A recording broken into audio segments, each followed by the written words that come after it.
News देख रहे हैं आप, मैं हूं देवेंद्र कुशवाहा। आपदा को अवसर में बदलने की बात, बीजेपी की सरकार आने के बाद और कोरोना महामारी आने के बाद प्रधानमंत्री नरेंद्र मोदी ने स्पष्ट रूप से कहा था कि आपदा को अवसर में बदलने की प्रक्रिया सभी अपनी।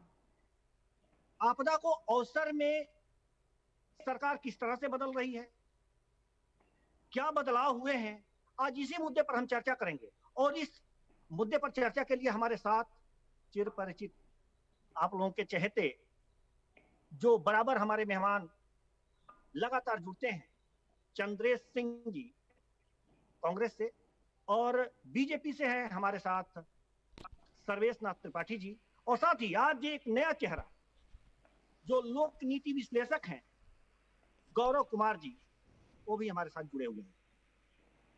जी, स्वागत है आप सबका हमारे इस कार्यक्रम में। सबसे पहला सवाल हम लेकर सर्वेश नाथ त्रिपाठी जी के पास जाएंगे और उन्हीं से पूछेंगे कि आखिर सरकार की जो यह नीति थी आपदा को अवसर में बदलने की, क्या बदला? सर्वेश जी। देखिए, इस महामारी में या आपदा में जो भी कुछ जनहित में कार्य सरकार से उठा रही है, कार्य कर रही है, विपक्ष ये अलग बात है कि बोल रहा है कि नहीं आपदा में अवसर ढूंढ रही है, आपदा में अवसर ढूंढ रही है। ऐसा कहीं कुछ नहीं है। सरकार अपने सिस्टम से काम कर रही है। मैं बार बार इस बात कहता हूं। आपसे हम ये पूछ रहे हैं ना कि आखिर जो आपदा यह है, महामारी जो आई है, उसको किस तरह से सरकार अवसर में बदल रही है? अवसर में क्यों बदले कि उसको बीमारी को कैसे नियंत्रित, इसके लिए वो चिंतित है, इसके लिए प्रयासरत है, उसके लिए वो अपना कार्य कर रही है, अपने सिस्टम से कार्य कर रही है। हम आपके उत्तर से संतुष्ट नहीं है चंद्रेश सिंह जी। जी, क्या आप सर्वेश नाथ त्रिपाठी जी के उत्तर से संतुष्ट हैं? भारतीय जनता पार्टी के लोग इस समय कोई जवाब दें, उससे देश संतुष्ट हो जाए, ये हो ही नहीं सकता। मैं 2-3 बातें बहुत महत्वपूर्ण आपके सामने रखूंगा। हाँ, ये बात तो सत्य है कि इस समय मोदी की सरकार जो है वो आपदा को अवसर समझ रही है। आप बताइए, करीब करीब 2 साल पहले 25 सितंबर 2019 को भारत में आयुष्मान भारत प्रोग्राम को लॉन्च किया गया था। इस प्रोग्राम के तहत ये कहा गया था कि 10 करोड़ परिवारों को करीब करीब 50 करोड़ लोगों को स्वास्थ्य सुविधा, 5 लाख का स्वास्थ्य सुविधा उपलब्ध कराएंगे। आज पूरे देश में त्राहिमाम है। लोग संसाधन के अभाव में मर रहे हैं, वेंटिलेटर के अभाव में, ऑक्सीजन के अभाव में, आवश्यक दवाइयों के अभाव में मर रहे हैं।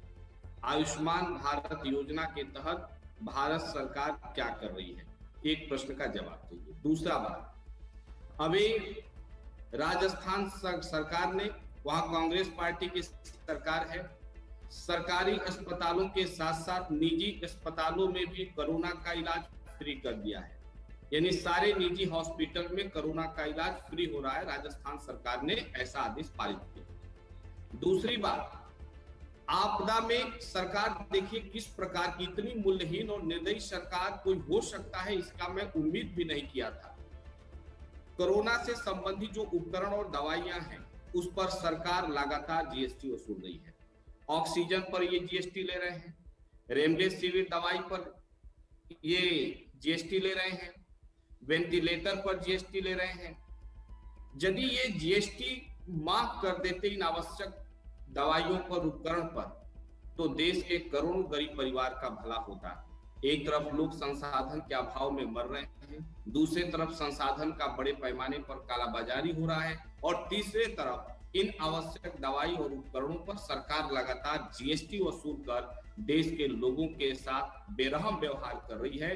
भारत सरकार के प्रधानमंत्री नरेंद्र मोदी के इस कृत्य की जितनी भी भर्त्सना और निंदा की जाए कम है, और मैं इसकी निंदा करता हूं और मांग भी करता हूं। जी चंद्रेश जी, हम आपकी बात समझ गए हैं, दर्शक भी आपकी बात समझ गए होंगे। हम पुनः सर्वेश नाथ त्रिपाठी जी के पास जाना चाहते हैं, और जैसा कि आप चंद्रेश जी ने अभी कहा, सर्वेश नाथ त्रिपाठी जी, आप तक मेरी आवाज आ रही है? हाँ जी, जैसा कि अभी चंद्रेश जी ने कहा कि हर बात में टैक्स लिया जा रहा है, जीएसटी ली जा रही है। सरकार जो है अपनी जिम्मेदारियों से परे है। ऐसा क्यों? क्या इसी को आपदा में अवसर की बात आप लोग करते हैं? नहीं देवेंद्र जी, मैं वही बात कर रहा हूँ कि सरकार आपदा में अवसर की बात तो सोच ही नहीं रही है। उसको तो 130 अरब जनता को बचाने के सोच रही है। वो तो ये लोग बार बार वेंटिलेटर पर ऑक्सीजन हो रही थी, कोरोना काल में ये बातें आई थी। जब कोरोना काल में बातें आई थी, किस आधार पर, किस आपदा की बात कर रहे थे? बात ये वेंटिलेटर से और जो ये सब निराधार बातें, कोई आधार नहीं है। सरकार ये निराधार बात सब कुछ फ्री कर दिया है। आप बताइए, सरकार जीएसटी नहीं ले रही है। आप बताइए, सरकार दवाई पर, वेंटिलेटर पर, ऑक्सीजन पर जीएसटी ले रही है कि नहीं ले रही है? 5% से लेकर 22% तक जीएसटी आवश्यक उपकरणों और दवाइयों पर लिए जा रहे हैं। आवश्यक, और आप कह रहे हैं सरकार आपदा में अवसर नहीं ढूंढ रही है? नहीं, अच्छा आप बताइए, आप वैक्सीन पर लीजिए, वैक्सीन को कितना पैसा लग रहा है बताइए जरा। तो वो वैक्सीन आप बताइए ना, जीएसटी और आप बताइए, 5% से लेकर 12.5%, 12.5%, जो भारत सरकार से लेकर 22% तक इन चीजों पर जीएसटी सरकार के द्वारा वसूला जा रहा है। वो वैक्सीन कोविशील्ड, उस पर सरकार आम पब्लिक से कितने पैसे ले रही है? आप हमको जरा बता दीजिए।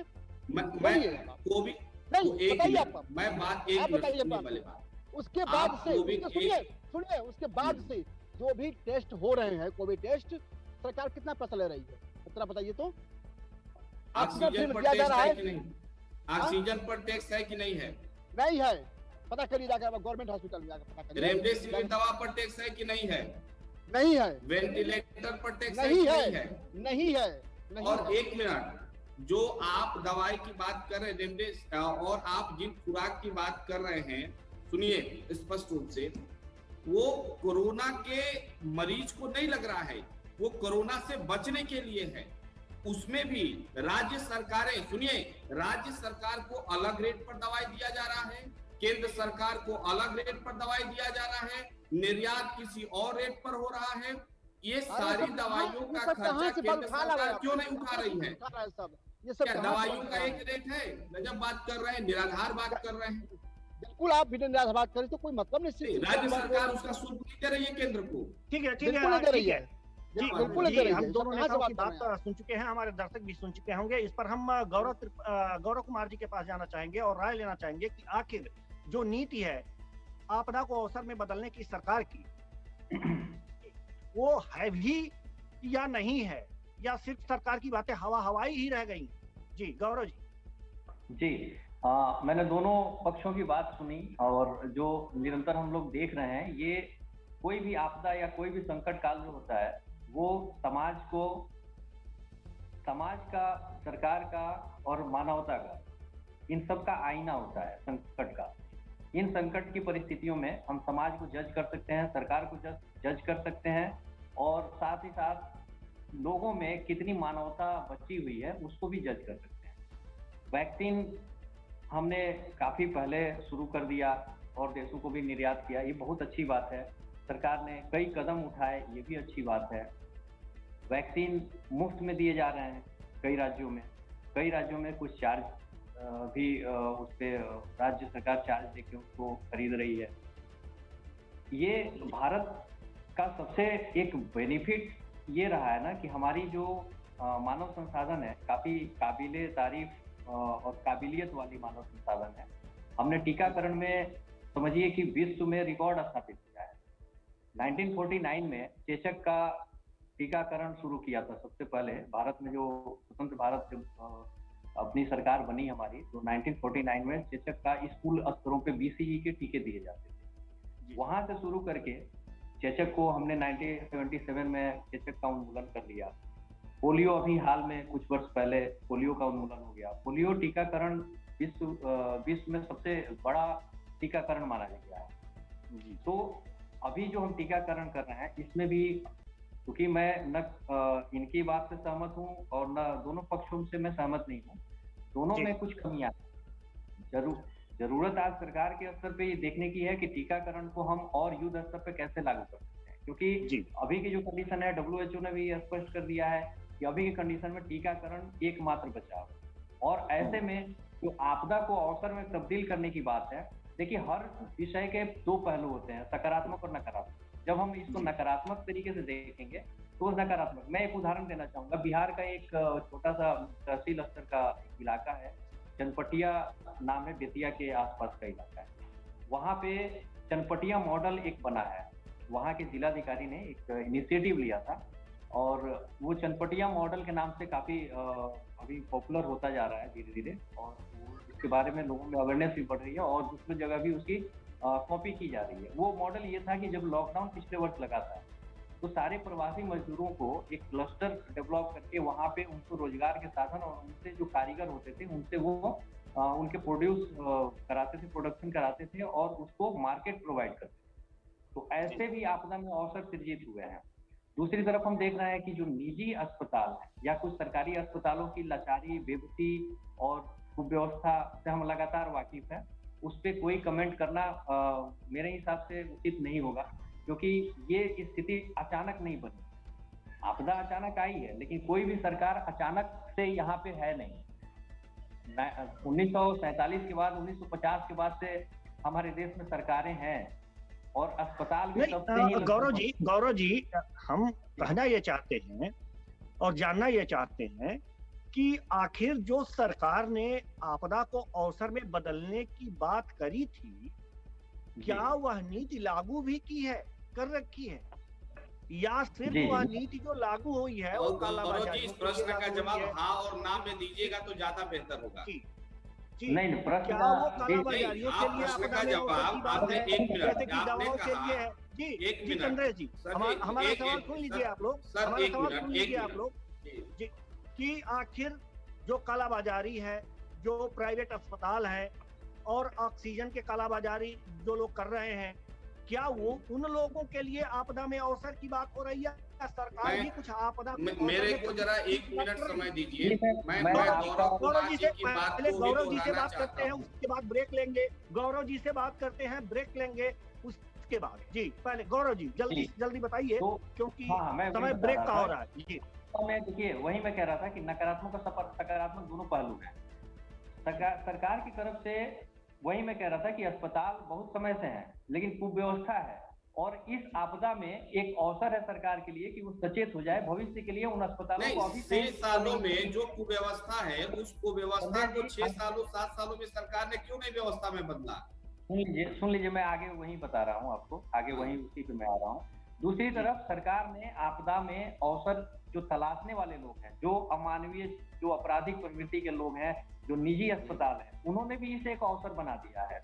जो ऑक्सीजन सिलेंडर के नाम पे और जीवन रक्षक दवाओं के नाम पे जो कालाबाजारी हो रही है, इवन लॉकडाउन में लगाने वाले आपके गली मोहल्ले के दुकानदार तक कालाबाजारी करने से बाज नहीं आते। तो ये हम सबकी साझा जिम्मेदारी है, केवल सरकार के भरोसे रहने से ही सारी चीजें ठीक नहीं होगी। मतलब सरकार की इसमें क्या जिम्मेदारी है? यदि हमारी ही जिम्मेदारी है तो हमने सरकार क्यों बनाया है सर? जी इस चर्चा को आगे बढ़ाएंगे, लेकिन वक्त हो चला एक छोटे से ब्रेक का। जी चर्चा को हम आगे बढ़ाएंगे, लेकिन वक्त हो चला एक छोटे से ब्रेक का। Responsibility of government. ब्रेक के बाद स्वागत है आपका। आज हम चर्चा कर रहे थे ब्रेक से पहले कि आपदा को अवसर में बदलने की नीति सरकार। इस मुद्दे पर चर्चा के लिए हमारे साथ मौजूद हैं इस वक्त भी चंद्रेश कुमार सिंह जी कांग्रेस से, सर्वेशनाथ त्रिपाठी जी बीजेपी से और लोक नीति विश्लेषक गौरव कुमार जी। जी हम एक बार और आप लोगों का स्वागत करते हैं अपने इस कार्यक्रम में और इस चर्चा को आगे बढ़ाते हैं। और सबसे पहला प्रश्न लेकर हम बीजेपी नेता सर्वेशनाथ त्रिपाठी जी के पास जाना चाहेंगे और सर्वेशनाथ त्रिपाठी जी से ये पूछना चाहेंगे कि जैसा कि वो ब्रेक से पहले यह कह रहे थे कि इस समय सरकार कोरोना से संक्रमण को बचाने का उपाय कर रही है लोगों को, कि लोग कोरोना के संक्रमण से बचें, न कि अवसर की बात कर रही है। तो हमारा सवाल यह है कि आखिर कोरोना आने के बाद जब पीएम ने यह उद्घोष किया कि आपदा को अवसर में बदलने की जरूरत है, तो किस आपदा की बात कर रहे थे? क्या कोरोना के बाद कोई नई आपदा की बात कर रहे थे? आखिर वह उद्घोषणा, उनकी जो घोषणा हो रही थी, वो किस आपदा पर हो रही, यही मैं जानना चाहता हूँ। जी, सर्वेश त्रिपाठी जी। उनके कहने का जो तात्पर्य था प्रधानमंत्री जी के, वो ये था कि जो आपदा आई है, आप सभी अपने हौसले बुलंद करिए, सभी आप लोग अपने सुरक्षित रहिए, सभी अपने अनुसार अपने परिवार को बचाइए। ये आपदा की पहली बार से आई हुई है, इसके पहले कभी हम लोग देखे नहीं थे। इसमें अवसर कहाँ है, जरा हमें बताइए। इसमें अवसर यह है, अवसर सुरक्षित रहिए, घर पर रहिए, ठीक से रहिए, और इस आपदा को अवसर में बदलिए। जी चंद्रेश जी, प्रभावित जी, चंद्रेश जी। नमस्कार। देखिए, इससे पहले भी हमने एक मुद्दा उठाया था, नहीं, और गौरव जी ने कहा कि हम दोनों लोगों की बातों से सहमत नहीं है। यदि मैं एक भी शब्द झूठ बोला होऊंगा तो माँ सरस्वती मेरी विद्या को नष्ट कर देंगी। मैंने आपसे कहा कि आपदा में सरकार के लिए है। सुनिए मेरी बात, सुनिए मेरी बात सुनिए, क्योंकि इतने वरिष्ठ लोग और जिम्मेदार लोग जब ऐसी बात बोलते हैं तो सर कष्ट होता है। देखिए सर, आप भी सुनिए एक मिनट, आप सवाल का जवाब दीजिए तो पहले बात। आपदा, जैसा कि अभी सर्वेश त्रिपाठी जी ने ये कहा है कि घर में रहने को वो अवसर मान रहे हैं, ऐसा है क्या? जी, मैं वही बात आपसे करने जा रहा हूँ। आपदा में अवसर दो लोगों के लिए है, एक काला बाजारी करने वालों के लिए, दूसरा सरकार के लिए। पहले मैं बात कर रहा हूँ सरकार के लिए आपदा में अवसर कैसे है। गौरव जी मेरी बात को ध्यान से सुनिएगा, और गलत होगा तो आप बताइएगा कि मैंने यहाँ गलत बोला है। वैक्सीन पर सरकार 5% जीएसटी ले रही है, रेमडेसिविर दवा पर 12% जीएसटी ले रही है, ऑक्सीजन कंसंट्रेटर पर 12% जीएसटी है, मेडिकल ऑक्सीजन पर 12% जीएसटी है, पीपीटी किट पर 18% जीएसटी है, सैनिटाइजर पर 18% जीएसटी है, और एम्बुलेंस जो आजकल मिल नहीं रहा है आपदा में, उस पर 28% जीएसटी है। क्या यह सरकार के लिए आपदा में अवसर नहीं है तो और क्या है? दूसरी बात, बड़े पैमाने पर ऑक्सीजन और आवश्यक दवाइयों का कालाबाजारी हो रहा है, जिसको रोकने में सरकार असमर्थ प्रतीत हो रही है। तो क्या यह कालाबाजारों के लिए अवसर नहीं है? आम जनता के लिए कोई अवसर नहीं है सर। आम जनता त्रस्त है, चारों तरफ हाहाकार है, नदियों में लाशें तैर रही हैं। क्या प्रधानमंत्री पर विश्वास करके हिंदुस्तान की जनता ने कोई अपराध कर दिया था? जी, इतना दुर्व्यवहार जनता के साथ सर्वेश जी जवाब दीजिए। चंद्रेश सिंह जी की बातों का आप जवाब दीजिए। हाँ, मैं बता रहा हूँ। ये तो जीएसटी की बात कर रहे हैं। अवसर कालाबाजारियों के लिए है, सरकार के लिए है, क्या आम जनता के लिए अवसर नहीं है? देखिए ये कांग्रेस के नेताओं में दिमाग का काला नहीं, ये 70 साल की कालाबाजारी हुई है कांग्रेस सरकार में, कि दिमाग में यही बैठ गया है कि बीजेपी वैसा कर। 70 साल की बात छोड़ दीजिए ना पीछे। नहीं, तो वही तो मैं कह रहा हूँ, आप आए हैं ना, बीजेपी कांग्रेस बहुत अच्छा काम की होती, आप बहुत अच्छा काम की होती तो आप नहीं आए होते। आप आए हैं, बीजेपी आई है। क्या बात जी, हाँ, ये क्या बात करेंगे लोग? आप सर जाइए प्रधानमंत्री जन आरोग्य केंद्र पर जाइए। जवाब दीजिए ना, ये बात नहीं करेंगे। चलिए आप बात दे रहा हूँ। ये एक पोस्ट है, इसको ध्यान से देखिए। दवाइयों के साथ कौन है? ये उत्तर प्रदेश के कांग्रेस पार्टी के प्रदेश अध्यक्ष अपने विधानसभा में हैं, और देखिए दवाइयों के साथ है, ये झूठ नहीं है। इसको देखिए, इस पोस्ट को। इनकी बात एक मिनट क्या सर, एक मिनट। सच्चाई छुप नहीं सकती झूठ के वसूलों से, कि खुशबुआ नहीं सकती कभी कागज के फूलों से। इस पोस्ट में ये लिखा गया है कि गृह विधानसभा क्षेत्र तमकुही राज्य में सामुदायिक स्वास्थ्य केंद्र सेवरही, सामुदायिक स्वास्थ्य केंद्र दूधही एवं पीएचसी तरया सुजान पर कांग्रेस पार्टी पदाधिकारियों ने अस्पताल प्रशासन को oxygen concentrator, oximeter, PPE kit सौंपा। कांग्रेस पार्टी क्षेत्र की जनता के लिए समर्पित है एवं किसी भी हालात में उसके साथ खड़ी है। क्या इस चित्र को कोई झूठा कर सकता है? आप कह देंगे ये झूठा चित्र है, ये कह देंगे ये झूठा चित्र है। ये स्वास्थ्य अधिकारी ले रहे हैं, ये कांग्रेस पार्टी ले रही है। भाजपा के विधायक सांसद कहाँ हैं? भाजपा के मंत्री कहाँ हैं? आप मानवता का गला घोट रहे हैं। आप क्या बात कर रहे हैं? गला सुनिए मेरी बात, आप गला घोटेंगे, आप बात करते हैं। शर्म हो तो चुल्लू भर पानी में जाकर मर जाइए। जिस व्यक्ति की बात कर रहे हैं, अरे वो अजय कुमार लल्लू की बात कर रहे हैं। सुनिए, अजय कुमार लल्लू की बात कर रहे हैं। वो देवरिया लोकसभा क्षेत्र में आता है और कर दिया है तमकुही राज को, वहाँ को विकास देवरिया के सांसद पार्टी में जाकर विकास करवाया है, तो वहाँ सड़कें बनी है, बिहार में सड़कें जा रही है, वो अच्छी अब हुई है। और इस 2022 में वहाँ की जनता उसको जवाब दे जा रही है वहाँ पर। और दूसरी चीज आप बताइए जो की दुनिया से दिल भर गया, गमों की दुनिया से दिल भर गया। आप सारेबाजी करिए, कांग्रेस के पास सारेबाजी करिए। प्रमाण को नहीं मान रहे हैं आप, कांग्रेस के पास सारेबाजी करने और कोई विकल्प नहीं है, न कोई मुद्दा है, न कोई नहीं है। और जनता आप लोग हर जगह भगाती जा रही है। ऑक्सीजन कंसंट्रेटर पर 12% जीएसटी नहीं है, नहीं है जीएसटी वहाँ पर, नहीं जीएसटी है, नहीं है, 18% जीएसटी नहीं है, नहीं है, और आवश्यक नहीं है, कह दीजिए आप नहीं है। और मैं इसकी प्रतिक्रिया अपने मित्र गौरव कुमार से मांगूंगा जो लोक नीति विश्लेषक हैं। मैं आपसे ये भी पूछूंगा कि राजस्थान सरकार ने जिस प्रकार सरकारी स्वास्थ्य केंद्रों के साथ साथ निजी हॉस्पिटल कोरोना इलाज के लिए फ्री कर दिया, क्या भारत के दूसरे राज्य भाजपा शासित राज्य भी ऐसा करेंगे? इतना अच्छा सरकार थी तो काहे राजस्थान विद्रोह कर दिया था वहाँ पर? राजस्थान में क्या हुआ क्या नहीं हुआ? भगवान राम थे, उनको भी 14 वर्ष का वनवास हुआ था। पांडव धर्म के मार्ग के पर थे, उनको भी वनवास हुआ था। भगवान श्री कृष्ण को भी मथुरा छोड़कर द्वारका जाना पड़ा था।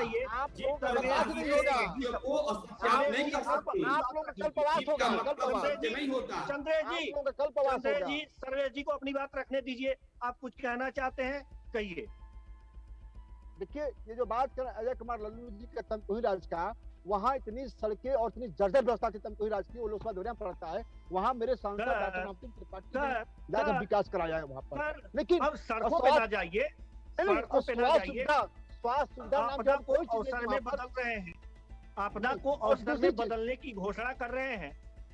और वो जो सोच रहे कांग्रेस वाले आपदा में अवसर बदलना, वो नहीं है। कालाबाजारी जो कर रहे हैं उनके लिए नहीं कर रहे हैं, बिल्कुल नहीं कर रहे हैं। कालाबाजारी नहीं हो रही है, कालाबाजारी नहीं हो रही है, कहीं नहीं हो रही है, सही बोल रहे हैं आप, दिल पे हाथ रख के बोल रहे हैं आप। हाँ, बिल्कुल हो रही है, बोलिए कालाबाजारी नहीं हो रही है, नहीं हो रही है, क्या बात कर रहे हैं आप लोग?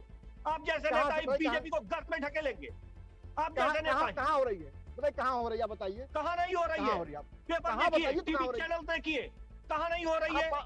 आप एक से बताइए, बताइए भारत में बताइए, आप पूरे भारत बताइए हमको, आप पूरे भारत में बात कर रहा हूँ, बताइए कितना पूरे भारत में कालाबाजारी हो रही है, जो पकड़ा गया हो आप लोग। हाँ, कालाबाजारी हुई है, आप लोग कालाबाजारी हुई है आपके मंच से। मैं ये चीज दिखाना चाहता हूँ भारत की जनता को, क्या ये जीत क्यों दिखा रहे हैं?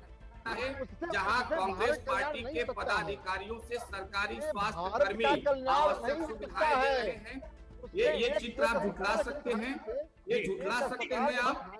हम दोनों लोगों की बातें सुन के बात कर रहे हैं, हम आपदा में अवसर की ढूंढ रहे हैं, आप आपदा में अवसर जी की भी बातें सुन चुके। हम अब जाना चाहते हैं लोक नीति विश्लेषक जो हमारे साथ गौरव कुमार जी जुड़े हुए हैं, हम उनके पास जाना चाहते हैं और उनसे यह प्रश्न करना चाहते हैं कि आखिर इस जो समय चल रहा है, कोरोना का काल चल रहा है, कोरोना महामारी चल रही है, इस समय आपदा को अवसर में बदलने का बेहतर तरीका क्या हो सकता है? जी गौरव जी।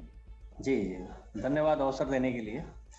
सत्ता पक्ष के साथ विपक्ष का होना बहुत ही आवश्यक है, क्योंकि हमारे महान राजनीतिक विद्वानों ने इस बात को कहा है कि निरंकुश सत्ता को रोकने के लिए विपक्ष का मजबूत विपक्ष का होना अनिवार्य है, और दुर्भाग्य से मजबूत विपक्ष की स्थिति अभी बन नहीं पाई है। लेकिन मैं यही कहना चाहूँगा कि आपदा में कम से कम राजनीति से ऊपर सर एक मिनट, मजबूत विपक्ष न हो बोल रहे तो दीजिए क्या चंद्रेश जी आपको भी मौका दिया पक्ष को जाएगा। अधर्म चंद्रेश जी करने का आपको मौका लाइसेंस दिया मिल जाता है जाएगा, क्या? बोल लेने दीजिए, गौरव जी को बोल लेने दीजिए, आपको भी बात मौका कर दिया लेंगे, जाएगा, फिर इसके बाद आपके पास ही आते हैं। जी गौरव जी। तो सबको मिल के, चूंकि ये आपदा हमारे घर में अगर एक परिवार में एक बाहरी आक्रमण होता है तो परिवार के सारे लोग आपसी रंजिशों को भूल के उस आपदा से निपटने की तैयारी करते हैं। तो आपने जो फोटो दिखाया, जो भी काम कर रहे हैं, सराहनीय पहल है। निसंदेह इस आपदा में हर कोई एक मानवीय चेहरा है हर किसी के पास, और उस चेहरे के साथ वो अपने लोगों की मदद कर रहा है, ये बहुत ही बेहतर चीज है। दूसरी बात की जो हम बात कर रहे हैं कि कालाबाजारी हो रही है, अस्पतालों में मनमानी चल रही है, इसके लिए देखिए सरकार के पास इंफ्रास्ट्रक्चर पे बहुत ही अत्यधिक बोझ पड़ा है, इस बात से कोई इनकार नहीं करेगा। वास्तव में मैं किसी के पक्ष में या विपक्ष में नहीं बोल रहा हूं, मैं जो वस्तु स्थिति है मैं उसको निष्पक्ष तरीके से आप सबके सामने रख रहा हूं। तो वास्तव में अचानक आई इस विपदा ने हमारे स्वास्थ्य इंफ्रास्ट्रक्चर को बहुत बुरी तरह से प्रभावित किया है। लेकिन एक चीज और देखिए आप कि लोगों की मानसिकता जो है ना, कालाबाजारी को बढ़ावा देने में हम इंडियंस की बहुत बड़ी भूमिका है। मुझे याद है कि आप कुछ वर्ष पहले नमक के बारे में ये अफवाह उठी थी कि नमक बंद हो गया है, नमक का प्रोडक्शन खत्म हो गया है। लोगों ने बोरे के बोरे नमक अपने घर में इकट्ठा करना शुरू कर दिया। ऑक्सीजन की किल्लत होने लगी, ऑक्सीजन के सिलेंडर बिना वजह अपने घर में संग्रह करना शुरू कर दिया। तो ये इस तरह की हैबिट हमारे समाज में है का, जो जीवन रक्षक दवाइयां हैं उसके बहुत डिमांड है। लोग वास्तव में जो मरीज हैं जिनको उसकी जरूरत है वो तो ले ही रहे हैं, साथ साथ जो स्वस्थ हैं वो भी भय के कारण लेके रख ले रहे हैं। कि गौरव जी मेरा प्रश्न ये है कि आपदा को अवसर में बदलने के लिए सरकार के पास क्या उपाय है और क्या बेहतर हो सकता है? उस पे मैं आ रहा हूँ। मैं थोड़ा इन लोगों के जो सवाल आए थे मैं उसका जवाब देने की कोशिश कर रहा था। तो ये चीजें हो रही है और इसको रोकने के लिए गवर्नमेंट प्रयास भी कर रही है।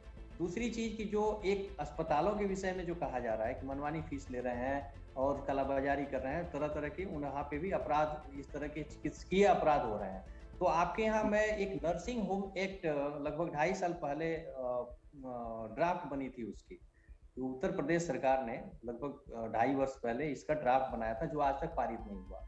उसके कारण भी बहुत तरह की समस्याएं देखने में आई है। सरकार ने कुछ इस पे एफर्ट लगाए हैं, बहुत सारे राज्यों ने कुछ इन सारी चीजों को रोकने के लिए कुछ प्रयास किए हैं। रही बात आपदा में अवसर की, तो इसका एक सकारात्मक, बहुत ही सकारात्मक इसकी व्याख्या हो सकती है, और वो ये है कि आपदा में चूंकि सकारात्मक रूप से लोगों को आत्मबल मजबूत होना बहुत जरूरी है, और हमारे माननीय प्रधानमंत्री जी ने जो भी आह्वान किया उसकी प्रासंगिकता आज भी इस रूप में है कि हर व्यक्ति अपने आप में एक अवसर क्रिएट कर सकता है अपने मनोबल से। दूसरी तरफ सरकार का सारा एफर्ट जो है ना, वो कोरोना से लड़ाई जंग में सारा एफर्ट लगा हुआ है। मैंने एक उदाहरण दिया था चनपटिया मॉडल की। इस तरह के छोटे छोटे एग्जाम्पल्स हैं जो कई तरह से जैसे सत्ता का विकेंद्रीकरण है। जी गौरव जी चंद्रेश जी कुछ कहना चाहते हैं। जी चंद्रेश जी कुछ कहना चाहते हैं, इनकी हंसी बता रही है, ये जरूर कुछ कहना चाहते हैं। जी चंद्रेश जी बोलिए। गौरव जी मैं आपको बता दूं, यदि वैक्सीन, रेमडेसिविर और ऑक्सीजन कंसंट्रेटर पर जीएसटी हटा दिया जाए तो भारतवासियों को, आप जैसे और हमारे जैसे लोगों को 5,000 से 6,000 करोड़ का सहयोग मिल सकता है, जो सरकार नहीं कर रही है। और आपको भी मालूम है कि पिछले 1 से 1.5 साल में कोरोना पीरियड में या 2014 के बाद देश की जीडीपी लगातार गिर रही। जब से प्रधानमंत्री जी हैं, जीडीपी गिरने का मतलब ये नहीं है किसी एक सेक्टर में मंदी आया है, इसका मतलब है कि हर सेक्टर में गिरावट दर्ज की गई है। और अर्थशास्त्र में कोकुन का नियम है कि जब किसी देश की जीडीपी में 1% की गिरावट होती है तो बेरोजगारी 3% बढ़ जाती है, बेरोजगारी 3% बढ़ जाती है। तो बड़े पैमाने पर करोड़ों लोग बेरोजगार हुए हैं। अंतर्राष्ट्रीय एजेंसी जो है, जो डेटा एनालिसिस करती हैं, उनका मानना है कि करोड़ों परिवार इस दौरान बीपीएल कैटेगरी से नीचे आ गए हैं। तो वही हुआ ना कि आपदा में अवसर और आत्मनिर्भर, कि भैया हमारे मान का कुछ नहीं है, अब तुमको जो समझ में आए करो, यही आपदा में अवसर है और यही आत्मनिर्भरता है। आप सरकार को, नागरिकों को वैसे ही पालना पड़ता है गौरव जी जैसे आप अपने नवजात बच्चे को पालते हैं। ये जिम्मेदारी सरकार की है, वोट सरकार मांगती है, नाम सरकार का होता है। जवाब भी सरकार को देना पड़ेगा कि बेरोजगार जो नौजवान हो रहे हैं उसके लिए जवाबदेह कौन है। हम लगातार मांग कर रहे हैं कि प्रत्येक परिवार को 5,000 से 6,000 रुपया प्रति महीने सरकार के द्वारा दिया जाए, जिससे लोग अपने परिवारों का भरण पोषण, जो लोग बेरोजगारी के कारण गरीबी रेखा से नीचे आ चुके हैं उनको आप चनपटिया मॉडल सुनाकर कह रहे हैं कि वो खुद ही आत्मनिर्भर हो जाएं। जब देश के अंदर मांग ही नहीं है तो उत्पादन हम कहां से करेंगे? पहले मांग तो हो। हर सेक्टर में मांग में भारी गिरावट आई है। जब मांग में गिरावट है, उत्पादन में गिरावट होगा, उत्पादन में गिरावट होगा तो बेरोजगारी बढ़ेगी, बेरोजगारी बढ़ेगी तो मांग में गिरावट होगा। ये अर्थशास्त्र का सिंपल सा नियम है। ये जो बातें हैं वो एक दो जगह सक्सेस हो सकता है। जैसे मान लीजिए मैं इकोनॉमिक्स का भी स्टूडेंट रहा हूं, मैं लोक प्रशासन भी जानता हूं, मैं शिक्षक हूं पेशे से। कोचिंगें बंद हो गई, कॉलेज स्कूल बंद हो गया तो मैं अपने बल पर कोई और बिजनेस कर लिया। ये कुछ लोगों के साथ हो सकता है, ये मास के साथ, आम जनता के साथ यह फार्मूला लागू नहीं होता है। आम लोगों को आगे बढ़ने का अवसर सरकार को देना पड़ेगा और वो अवसर उनके खून से जीएसटी निचोड़ कर नहीं दे पाएंगे। मैंने कहा तो कि अभी वैक्सीन, रेमडेसिविर और ऑक्सीजन कंसंट्रेटर पर जीएसटी हटा दिया जाए तो 5,000 से 6,000 करोड़ लोगों को मिल जाएगा और उस 5 से 6,000 करोड़ों को गरीबों में बांट दीजिए। क्या दिक्कत है जी? क्या दिक्कत है बताइए गौरव जी जवाब दीजिए। जी, मैंने शुरू में ही कहा था कि मैं पक्ष या विपक्ष के उसमें नहीं हूं। मैं अपनी जो निष्पक्षता है उसको मैं रख रहा हूं। आपकी बात बिल्कुल सही है। आप सरकार से डर रहे हैं, आप सरकार के खिलाफ बोलने में डर रहे हैं। आज तो मुझे लग रहा है कि आप लोक नीति विश्लेषक नहीं, भारतीय जनता पार्टी के विश्लेषक हैं कि कैसे सरकार को बचाया जाए। सर ऐसा है, ज्यादा मत कहिए बात। हाँ, ज्यादा मत बोलिए। चंद्रेश जी, आप माफ करिएगा यदि हमारी बात बुरी लग गई तो, क्योंकि भावनात्मक रूप से हम द्रवित हैं इस देश की जनता के हालात को देखकर। सर अरे हम आपका बहुत रिस्पेक्ट करते हैं, आपके लेख को मैं पढ़ता हूँ और देश के करोड़ों विद्यार्थी आपके द्वारा लिखे गए लेखों को प्रतियोगिता में पढ़ते हैं। आईएएस पीसीएस की तैयारी करने वाले योजना कुरुक्षेत्र में आपके छपे हुए लेखों को पढ़ते हैं। सर आज आपसे मुलाकात हो गई, हमने आपको पढ़ा है। सर मैं भी आपके फॉलोअर्स में से एक हूँ, लेकिन मैं आपको कुछ भी कहने नहीं दूंगा। आज मानवता संकट में है सर, धर्म का साथ दीजिए, मानवीय मूल्यों का साथ दीजिए। भगवान कृष्ण ने भी गीता में कहा था, यदा यदा धर्मस्य ग्लानिर्भवति अभ्युत्थानमधर्मस्य तदात्मानं सृजाम्यहम्।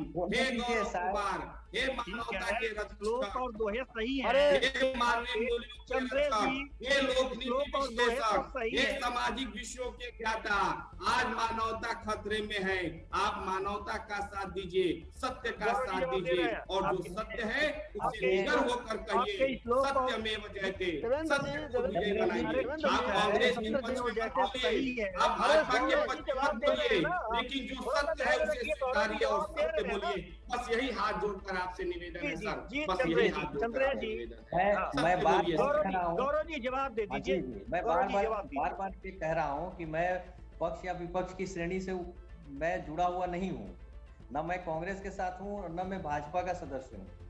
रही बात कि निष्पक्ष तरीके से अपनी बात रखने का, आप ऐसा कह रहे हैं कि मैं डर के सत्ता की के फेवर में बोल रहा हूँ, ऐसा नहीं है। आप और आपकी बात से मुझे ऐसा नहीं लगता। आप जो कह रहे हैं मानवता संकट में है, द्रवित है, द्रवित की भावना तो आप में भी नहीं दिख रही है, क्योंकि लगातार आप शुरू से कोरोना से ज्यादा मोदी के प्रति बोल रहे हैं।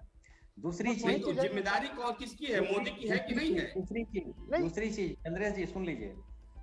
दूसरी चीज मैंने दो पक्ष दिखाया सर, एक जीएसटी वसूलते हुए मोदी को दिखाया और एक ऑक्सीजन और रेमडेसिविर दवाई बांटते हुए कांग्रेस नेता को दिखाया। बहुत अच्छी बात है और मुझे जानकर सुखद आश्चर्य हुआ कि जीएसटी की जो बात कर रहे हैं आप, जीएसटी के प्रति आपका जो ऐतिहासिक परिदृश्य रहा है कांग्रेस पार्टी का और उसके बाद भारतीय जनता पार्टी का, अगर आप अर्थशास्त्र के विद्यार्थी हैं तो जीएसटी के इतिहास के विषय में भी आप भली भांति परिचित होंगे। खैर उन सब बातों को छोड़िए, मैं जो कह रहा हूं वो ये है कि भारत आर्थिक संकट से भी गुजर रहा है, क्योंकि ये आपदा ने हर सामाजिक, आर्थिक और उसके साथ साथ सामाजिक रूप से भी लोगों को काफी विपन्नता की स्थिति में पहुंचाया है। लोगों को काफी इससे परेशानी हुई है। तो आपदा में अवसर की तलाश के लिए केवल सरकारी तंत्र पर निर्भरता उचित नहीं है, मैं ये कहना चाह रहा हूँ। मैं ये नहीं कह रहा कि सरकार का ये काम नहीं है। सरकार भारत एक लोक कल्याणकारी राज्य है, और लोक कल्याणकारी राज्य के रूप में भारत सरकार का और राज्य सरकारों का और जो त्रिस्तरीय पंचायती राज व्यवस्था है उनका भी समन्वित दायित्व है सबका, कि वो भारत की जनता के चिकित्सकीय जो समस्याएं उत्पन्न हुई है या अन्य जो भी समस्याएं इस आपदा के कारण उत्पन्न हुई है उसको देखने का, उसके समाधान का सीधा जिम्मेदार भारत सरकार और राज्य सरकार है। मैं इससे इनकार नहीं कर रहा हूँ, लेकिन मैं ये भी कहना चाह रहा हूँ कि जो वास्तविकता है उसको भी तो समझें। हम सरकार पर निर्भरता कितना हम बढ़ाएंगे? सरकार की भी एक लिमिटेशन है, और लिमिटेशन इसलिए भी है कि इसमें सरकार की बहुत सारे नाकामियां भी रही है। मैं इससे इनकार नहीं कर रहा हूँ। हर सरकार, जितनी सरकार रही है आजादी के बाद से इस देश में सत्ता शासन में रही है, सब में कमियां हैं। और मैं ये नहीं कह रहा हूँ कि हर सरकार परफेक्ट होती है, हर कोई अपने हिसाब से काम कर रहा है। लेकिन मेरा सीधा सवाल लोगों से है, जनता से है, कि आप चूंकि इन सारे पचड़ों में अभी पड़ने की जरूरत हमें नहीं है। हम इस आपदा से बाहर निकले पहले, और इसके लिए हमें अब क्या होना चाहिए गौरव जी, क्योंकि देखिए समय नहीं है हम लोगों के पास इस मुद्दे पर और ज्यादा बात करने के लिए। लबोलू अब क्या होना चाहिए इस समय की परिस्थितियों में? क्या होना चाहिए? क्या आपदा में अवसर होना चाहिए? क्या ढूंढना चाहिए? सरकार को क्या करना चाहिए और एक आम जन को क्या करना चाहिए? जी बिल्कुल। मैं तीन दृष्टिकोण हो सकते हैं इसके जी, 3 रास्ते हो सकते हैं।